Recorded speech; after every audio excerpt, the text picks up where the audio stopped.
우리는 평생을 살면서 많은 것을 준비하며 살아갑니다. 자녀의 결혼을 준비하고, 노후를 준비하고, 언젠가 떠날 여행을 준비하기도 합니다. 그런데 이상하게도 유독 한 가지에 대해서만은 준비하려 하지 않습니다. 바로 죽음입니다. 죽음이라는 단어를 입에 올리는 것조차 조심스러워합니다.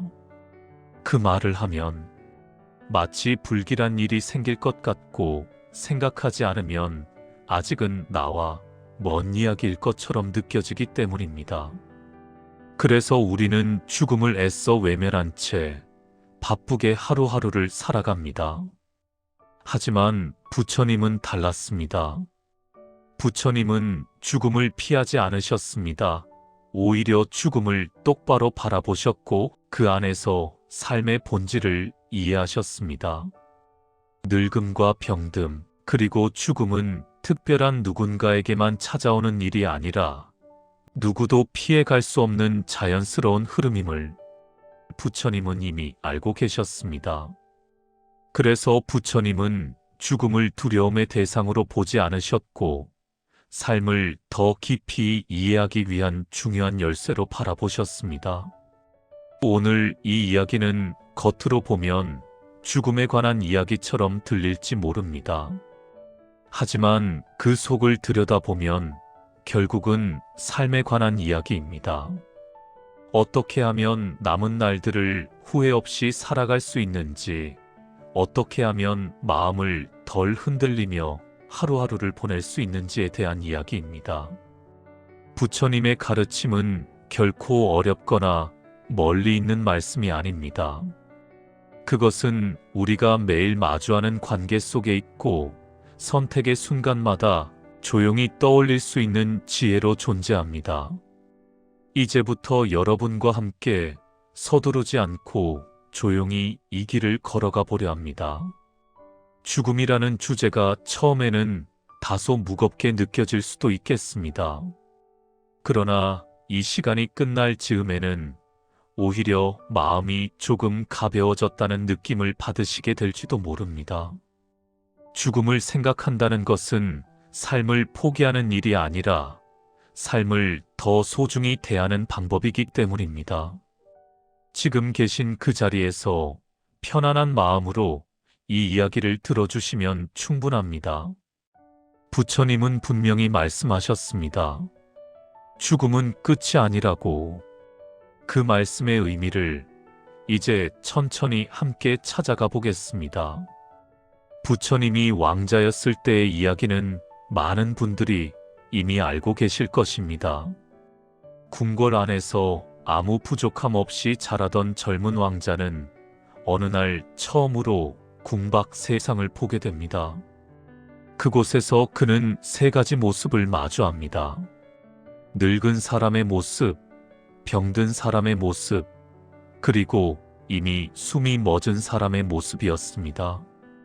그 순간 왕자는 깨달았습니다. 아무리 부귀영화를 누리고 아무리 젊고 건강해 보여도 인간이라면 누구나 결국 늙고 병들고 죽음을 맞이하게 된다는 사실을 말입니다.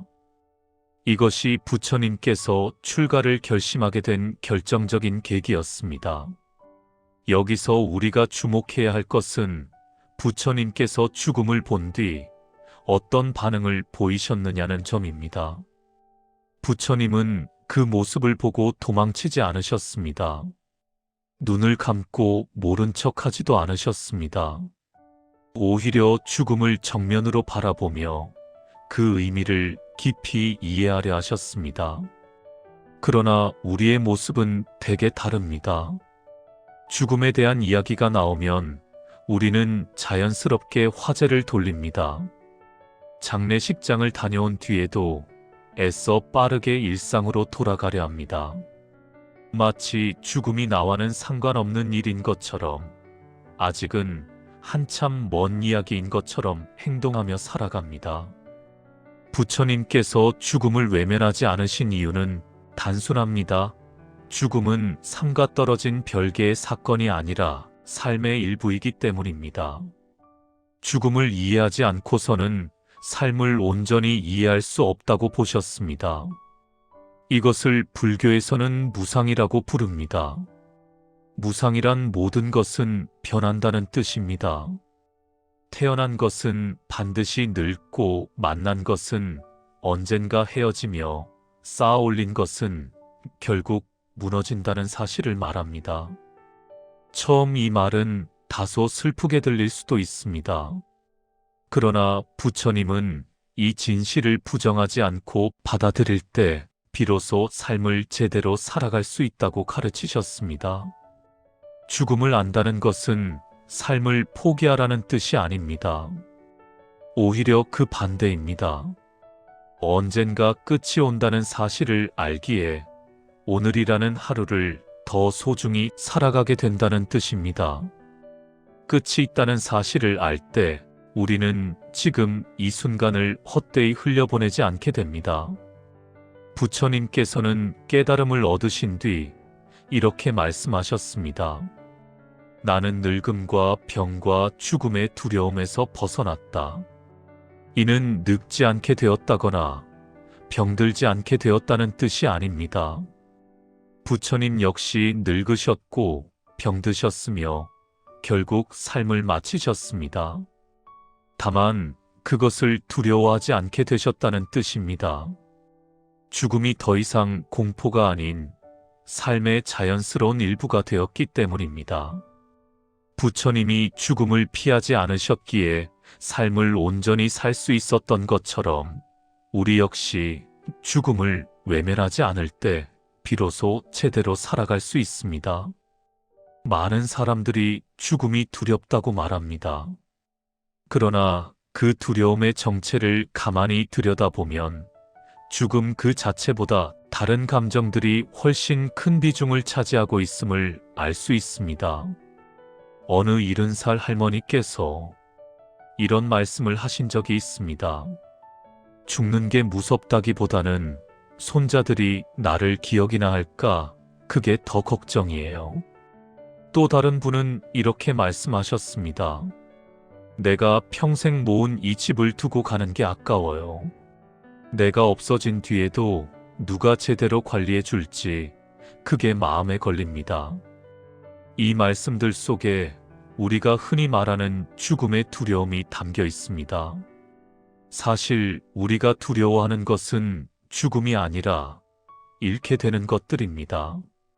사랑하는 사람들과의 이별, 평생 쌓아온 것들을 남겨두고 가야 한다는 사실, 그리고 내가 없는 세상이 계속된다는 생각이 우리를 불안하게 만듭니다. 부처님은 이러한 마음을 집착이라고 말씀하셨습니다. 집착이란 붙잡고 놓지 못하는 마음을 뜻합니다.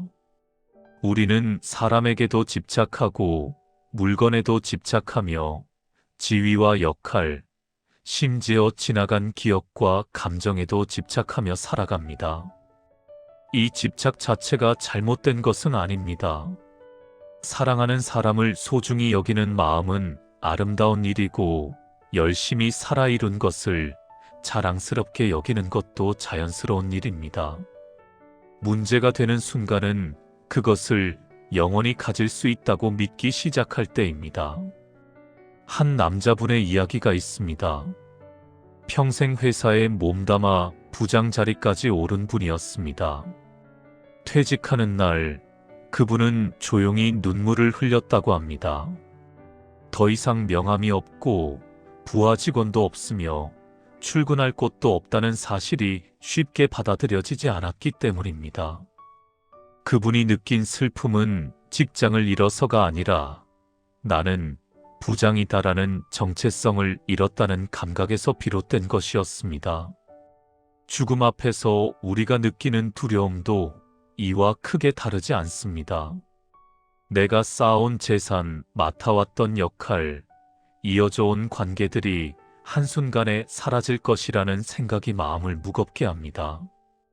재산을 어떻게 쓰게 될지 걱정하며 잠 못 이루는 마음도, 자식들이 나를 잊지는 않을지 염려하는 마음도, 과거의 상처와 원망을 놓지 못하는 마음도 모두 집착에서 비롯됩니다.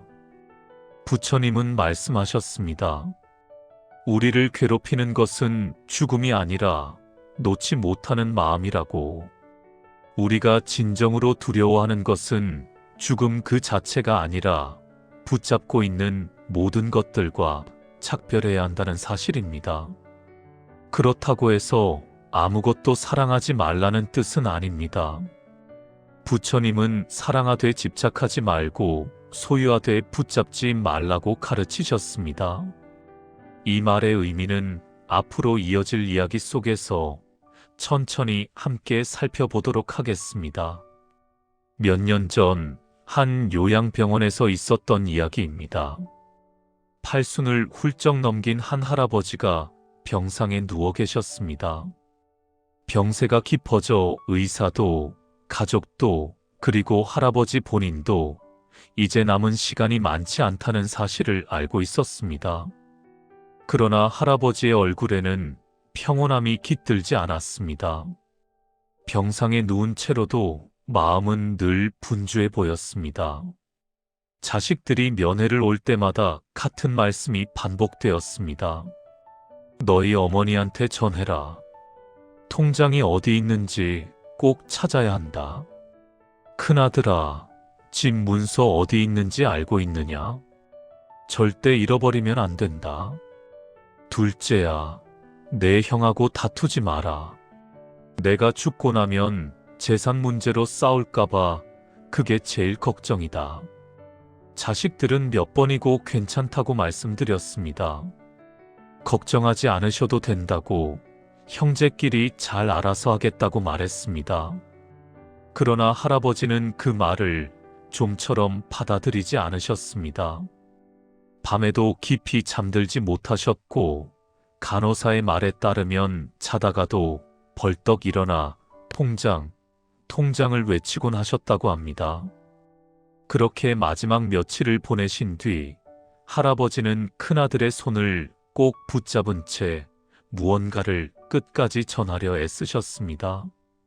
목소리는 거의 들리지 않았지만 입모양만 보아도 여전히 재산에 대한 이야기였다고 합니다.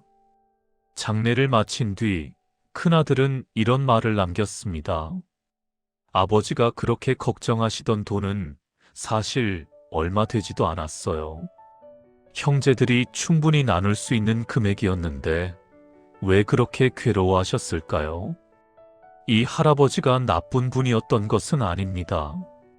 오히려 평생 가족을 위해 누구보다 성실하게 살아오신 분이었습니다. 문제는 마지막 순간까지도 모든 것을 내려놓지 못했다는 데 있었습니다. 자식들을 믿지 못해서라기보다는 자신이 평생 쌓아오고 관리해온 것들을 손에서 놓는 일이 너무 두려웠던 것입니다. 부처님의 관점에서 보면 이 할아버지는 재산 때문에 고통받은 것이 아니라 집착 때문에 괴로워하신 것입니다. 재산 그 자체가 문제가 아니라 끝까지 통제하려는 마음이 문제였습니다. 자신이 없으면 모든 것이 무너질 것이라는 생각, 그 믿음이 마지막까지 마음을 놓아주지 않았습니다. 비슷한 사례는 또 있습니다. 평생 둘째 아들과 사이가 좋지 않았던 한 할머니의 이야기입니다. 어릴 적부터 말썽이 많았던 아들을 향한 원망을 마음속에 오래 담아두셨습니다. 세월이 흘러 병상에 누우셨을 때 둘째 아들이 면회를 왔지만 할머니는 끝내 고개를 돌린 채 아무 말씀도 하지 않으셨습니다. 며칠 뒤 할머니는 세상을 떠나셨고 그 아들은 장례식장에서 어머니, 제가 잘못했어요. 한마디만이라도 해주시지 그러셨어요 라며 울음을 멈추지 못했습니다. 이 역시 집착입니다. 과거의 상처와 원망을 놓지 못한 마음입니다. 부처님은 말씀하셨습니다. 죽음의 고통은 몸보다 마음에서 더 크다고. 몸의 통증은 약으로 덜 수 있지만 마음의 통증은 놓지 못한 생각과 끝맺지 못한 감정에서 생겨납니다. 내려놓지 못한 채 맞이하는 죽음은 결코 평온할 수 없습니다. 그래서 부처님은 말씀하셨습니다. 마지막 순간에 급히 정리하려 하지 말고 지금부터 하나씩 천천히 내려놓는 연습을 하라고 말입니다. 많은 분들이 이렇게 생각하십니다. 죽음을 준비하는 일은 나이가 많이 들었을 때 하는 것이라고, 지금은 아직 이르다고 말입니다. 그러나 부처님의 가르침은 조금 다릅니다. 죽음의 준비는 언젠가 해야 할 일이 아니라 지금 이 순간부터 시작해야 할 일이라고 말씀하셨습니다. 젊다고 해서 죽음과 무관한 것은 아닙니다. 우리는 언제 어떤 일을 겪게 될지 알 수 없습니다. 사고는 예고 없이 찾아오고 병은 나이를 가리지 않습니다. 물론 이런 이야기를 하려는 것은 불안을 주기 위함이 아닙니다. 죽음의 준비란 결국 삶의 준비라는 사실을 말씀드리고자 함입니다. 죽음을 준비한다고 해서 유언장을 미리 쓰거나 장례를 계획하는 일만을 뜻하지는 않습니다. 그런 준비도 필요하지만 그보다 더 중요한 것은 마음의 준비입니다. 그 준비란 무엇일까요? 그것은 매일의 삶을 조금씩 정리하며 살아가는 태도입니다.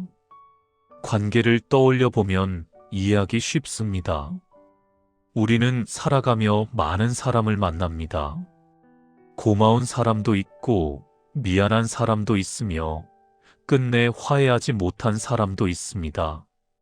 언젠가 기회가 되면 말해야지 하고 미루다가 결국 아무 말도 하지 못한 채 시간이 흘러가 버리는 경우가 적지 않습니다. 죽음을 준비한다는 것은 그 언젠가를 오늘로 바꾸는 일입니다.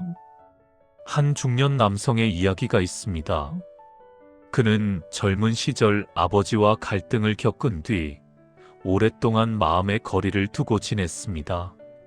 세월이 흘러 겉으로는 연락을 이어가고 있었지만 마음속 어색함은 쉽게 사라지지 않았습니다. 그러던 어느 날 불교 법회에서 이런 말씀을 듣게 되었습니다. 내일은 보장되지 않습니다. 오늘 하지 않으면 영영 하지 못할 수도 있습니다. 그 말을 들은 뒤 그는 다음 날 아버지를 찾아갔습니다. 그리고 처음으로 솔직한 마음을 전했습니다. 아버지, 그때는 제가 잘못했습니다. 아버지 마음을 몰라드렸어요. 아버지는 길게 말씀하지 않으셨습니다. 그저 아들의 어깨를 조용히 두드려 주셨을 뿐이었습니다.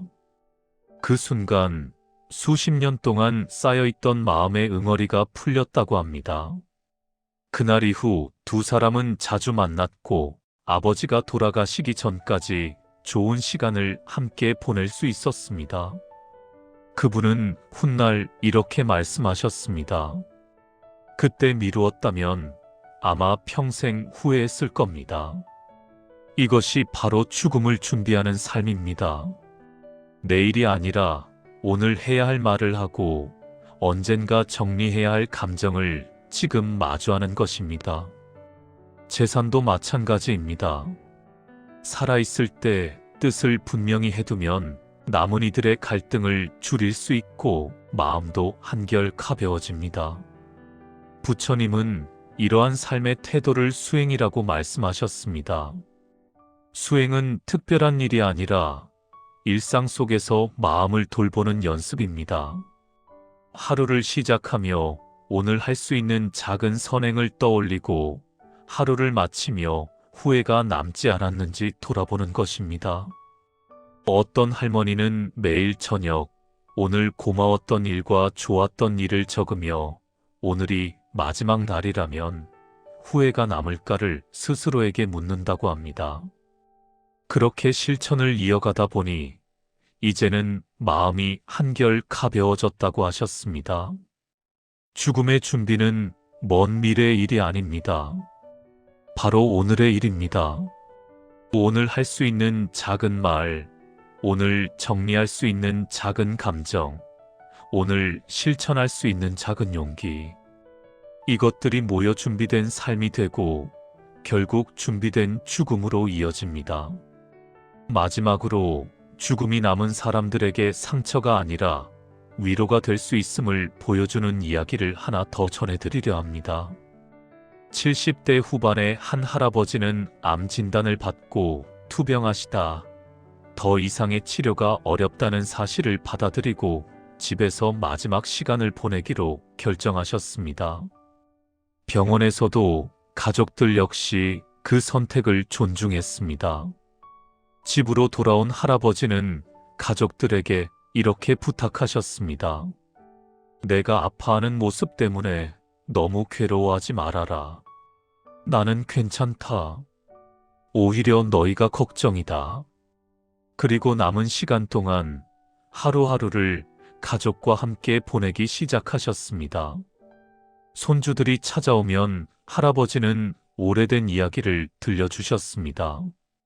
전쟁을 겪던 시절의 이야기, 젊은 날의 추억, 그리고 할머니를 처음 만났을 때의 설렘까지. 아이들은 죽음을 앞둔 사람의 이야기가 아니라 한 인생을 충실히 살아온 사람의 이야기를 듣는 듯한 느낌을 받았다고 합니다. 자식들에게는 각자 따로 시간을 내어 마음을 전하셨습니다. 큰아들에게는 너는 잘 살아왔다. 아버지는 늘 자랑스러웠다고 말씀하셨고, 둘째 딸에게는 어릴 때 아버지가 바빠서 곁에 있어 주지 못한 게 늘 마음에 남아 있었다며 미안함을 전하셨습니다. 그 말들은 오래도록 자식들의 마음에 남았습니다. 이 할아버지가 더욱 특별했던 이유는 가족들의 슬픔을 막지 않으셨다는 점입니다. 가족들이 눈물을 흘리면 울지 말아라고 하지 않으셨습니다. 대신 울어도 괜찮다. 슬픈 게 당연하다고 말씀하셨습니다. 그러면서도 동시에 이렇게 덧붙이셨습니다.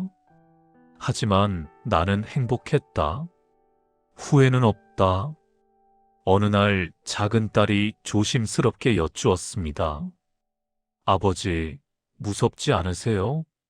할아버지는 잠시 생각하시다가 이렇게 답하셨습니다. 무섭지 않다고 하면 거짓말일 것이다. 하지만 두렵지는 않다. 나는 할 일을 다 했고 너희도 잘 자랐다. 사랑한다는 말도 다 전했다. 이제 갈 준비가 되었다. 그 말을 들은 딸은 울었지만 그 눈물 속에는 분명한 평안함이 담겨 있었다고 합니다. 돌아가시기 며칠 전 할아버지는 가족들을 모아 마지막으로 이렇게 말씀하셨습니다. 장례는 조용히 치러라. 그리고 슬퍼하되 너무 오래 슬퍼하지는 마라. 나는 충분히 살았고 행복했다. 너희는 너희 삶을 잘 살아라. 그게 아버지의 바람이다. 그리고 덧붙이셨습니다. 사람은 2번 죽는다고 하지 않느냐? 한 번은 몸이 죽을 때이고 또 한 번은 사람들의 기억에서 사라질 때다. 너희가 나를 기억해 준다면 나는 계속 살아있는 것이다. 할아버지는 그렇게 조용히 세상을 떠나셨습니다. 가족들은 슬펐지만 그 죽음은 상처로 남지 않았습니다. 오히려 선물처럼 느껴졌다고 합니다. 이것이 부처님께서 말씀하신 좋은 죽음입니다. 고통 없이 죽는 것이 아니라 평온하게 떠나는 죽음. 혼자가 아니라 사랑하는 사람들과 마음을 나누며 마무리하는 죽음입니다. 죽음은 끝이 아니라 관계의 완성이며 남은 사람들의 삶에 새로운 의미를 남기는 시작이 될 수 있습니다. 그렇게 살고 그렇게 떠날 수 있다면 죽음은 더 이상 두려움이 아니라 삶의 완성이 됩니다. 긴 이야기를 끝까지 함께 해주셔서 감사합니다. 오늘 우리는 죽음에 관한 이야기를 나누었지만 사실 그 시간 동안 계속해서 삶에 대해 이야기하고 있었습니다. 처음에는 다소 무거운 주제처럼 느껴졌을지도 모르겠습니다. 그러나 지금 이 순간 여러분의 마음은 어떠신지요? 죽음을 떠올렸다고 해서 삶이 어두워지지는 않았을 것입니다. 오히려 마음이 조금은 가벼워졌다고 느끼시는 분도 계실지 모릅니다. 부처님의 가르침은 복잡하지 않습니다. 있는 그대로 보라는 말씀입니다. 죽음 또한 피하거나 과장할 대상이 아니라 있는 그대로 바라보아야 할 삶의 일부입니다. 우리는 모두 언젠가 죽음을 맞이합니다. 그것은 슬픔의 문제가 아니라 자연스러운 사실입니다. 해가 뜨고 지는 것처럼, 계절이 바뀌는 것처럼 죽음 역시 삶의 흐름 속에 있습니다. 이 사실을 받아들일 때 우리는 비로소 삶을 더 정직하게 마주할 수 있습니다. 오늘 하루를 조용히 떠올려 보시기 바랍니다. 만약 오늘이 마지막 날이라면 여러분은 무엇을 하고 싶으신가요? 누구에게 전하지 못한 말이 있지는 않으신가요? 고마운 마음, 미안한 마음, 혹은 아직 꺼내지 못한 사랑의 말이 남아있지는 않으신가요? 그렇다면 미루지 마십시오. 내일이 아니라 오늘 전하시면 됩니다. 고맙다고 말하고, 미안하다고 말하고, 사랑한다고 표현하는 것, 이것이 죽음을 준비하는 가장 단순하고도 깊은 방법입니다. 제산이나 유언장 같은 준비도 물론 중요합니다. 그러나 그보다 더 중요한 것은 마음입니다. 맑은 마음으로 살아온 사람은 마지막 순간에도 맑을 수 있고, 무거운 마음을 안고 살아온 사람은 마지막도 무거울 수밖에 없습니다. 부처님은 말씀하셨습니다. 죽음은 끝이 아니라고. 하나의 문이 닫히는 순간이지만 동시에 또 다른 문이 열리는 변화의 시간이라고. 우리가 남긴 사랑은 남은 이들의 삶 속에서 이어지고 우리가 보여준 삶의 태도는 기억으로 남습니다. 부디 여러분의 남은 삶이 평온하기를 바랍니다. 후회보다는 감사로, 두려움보다는 사랑으로 하루하루를 살아가시기를 바랍니다. 그렇게 살아간다면 마지막 순간에도 우리는 조용히 미소 지을 수 있을 것입니다. 오늘 이 시간이 작은 위로가 되었기를 바랍니다. 그리고 오늘이라는 하루가 어제보다 조금 더 소중해졌기를 진심으로 바랍니다.